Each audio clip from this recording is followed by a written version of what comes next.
भावा, आयुष्यात असं नाचत राहा, तर जीवनात एक गोष्ट लक्षात ठेव. काय ठेवू? तुझ्या डोळ्यात अश्रू जर आलं तर आमच्यासारखे 1000 लोक येऊन तुझ्या डोळ्यातला अश्रू पुसतील. बर.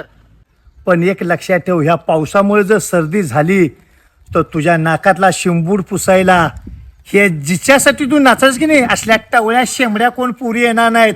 पुरींचा नाच सोड रे, खुळ्यागत असं वागू नकोस, सुधर की जरा. मित्र गोळा कर, अशा शेंबड्या पुरींच्या नादाला लागू नको. एवढा आनंदाने नाचत होतो मी, खुश झालो होतो आणि हे ना माझा की नाही मूड ऑफच केला. 哎呦我的妈！